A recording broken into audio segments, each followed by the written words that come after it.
در پہ جو تیرے آ گیا بغداد والے مرشد، من کی مرادیں پا گیا بغداد والے مرشد، لیے شفائے کاملہ دربار میں یا پیر، بیمار اسیاں آ گیا بغداد والے مرشد،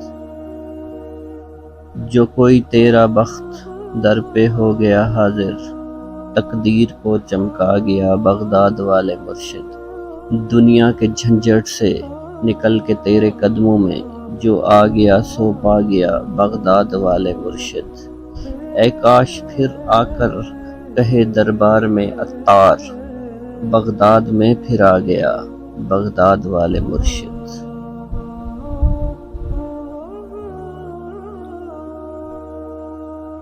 حضور سیدنا غوث اعظم کا خاندان اولیاء اللہ کا خاندان ہے۔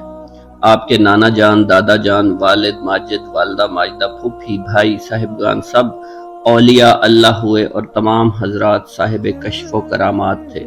حضور سیدنا غوث اعظم کی پیدائش یکم رمضان المبارک 470 ہجری میں ہوئی۔ آپ ابھی کم سن تھے کہ والد بزرگوار حضرت سید ابو صالح موسیٰ جنگی دوست رحمت اللہ علیہ وصال فرما گئے، اور یوں آپ بچپن میں ہی سایہ پدری سے محروم ہو گئے۔ آپ کی تربیت کی ذمہ داری آپ کے نانا حضرت عبداللہ سومی کے کندھوں پر آ پڑی۔ انہوں نے آپ کی تعلیم و تربیت پر خصوصی توجہ دی۔ حضور سیدنا غوث اعظم کے فرزند حضرت سید عبدالرزاق کا بیان ہے، والد بزرگوار کو بچپن سے ہی کھیل کود سے نفرت تھی۔ آپ اگر کبھی کھیل کود کا ارادہ کرتے تو ندائے غیبی آتی کہ ہم نے تجھے کھیل کود کے لیے پیدا نہیں کیا، اور یوں آپ گھبرا کر کھیل کود سے دور چلے جاتے تھے۔ حضور سیدنا غوث اعظم نے اپنی زندگی کے ابتدائی 17 برس اپنے آبائی شہر جیلان میں ہی گزارے اور وہیں تعلیم حاصل کی۔ بعد ازاں آپ کے دل میں اعلیٰ تعلیم کا شوق بیدار ہوا۔ آپ نے اپنی اس خواہش کا اظہار والدہ ماجدہ سے کیا، جنہوں نے آپ کو بغداد جانے کی اجازت دے دی۔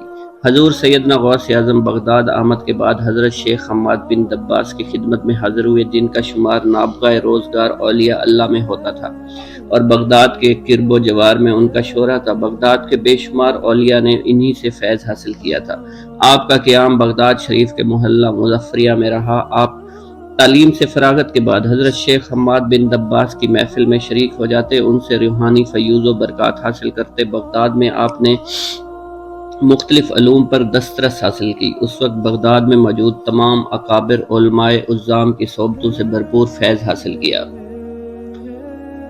حضور سیدنا غوث اعظم حصول علم کے بعد طریقت کی جانب راغب ہوئے۔ اسی دوران آپ کے قلب میں مجاہدہ کی رغبت پیدا ہوئی۔ آپ چونکہ حضرت شیخ حماد بن مسلم دباس کی صحبت سے بھی فیض یاب ہو چکے تھے، اس لیے طریقت کے اسرار و رموز سے آگاہ تھے۔ آپ روشن ضمیر اور اہل نظر تھے۔ آپ نے قرب ربانی کو پانے کے لیے خود کو مجاہدات کی بھٹی میں جلانا شروع کر دیا، کیونکہ راہ طریقت کا یہ پہلا اور ضروری قانون ہے۔ آپ اپنے مجاہدات کے متعلق بیان کرتے ہوئے فرماتے ہیں کہ یہ شدائد اگر پہاڑوں پر نازل ہوتے تو پھٹ جاتے۔ آپ نے بغداد شہر کو چھوڑ کر جنگلوں ویرانوں میں رہنا شروع کر دیا۔ حضرت سیدنا غوث اعظم نے حضرت ابو سعید مخزومی کے دست حق پر بیعت کی سعادت حاصل کی۔ سلوک کی منازل طے کرنے کے بعد فرقہ خلافت سے سرفراز ہوئے۔ آپ نے بغداد میں ایک مدرسہ کی بنیاد رکھی۔ اس مدرسہ میں آپ بطور مبلغ، مفتی، معلم اور روحانی پیشوا کے فرائض انجام دیتے تھے۔ آپ کے خطبات لوگوں کی زندگیاں بدل کر رکھ دیتے تھے۔ آپ کے دور میں تمام علماء و فقہا آپ کی عظمت اور علم کے قائل ہو چکے تھے، اور دور دراز کے علاقوں سے لوگ کثیر تعداد میں آپ کی خدمت میں فتاویٰ کے لیے حاضر ہوتے تھے۔ آپ لوگوں کے پیچیدہ سے پیچیدہ مسائل کا فوری شرعی حل بتایا کرتے تھے۔ حضور سیدنا غوث اعظم کی ازواج مطہرات کی تعداد 4 ہے۔ روایت کے مطابق ان چاروں ازواج سے 27 بیٹے اور 22 بیٹیاں متولد ہوئیں۔ آپ کے بیٹوں کے علاوہ آپ کی بیٹیوں نے بھی تصوف کے میدان میں اعلیٰ مقام حاصل کیا۔ آپ کی تمام ازواج آپ کا بے حد احترام کرتی تھیں اور آپ کی ہر ضرورت کا خیال رکھتی تھیں۔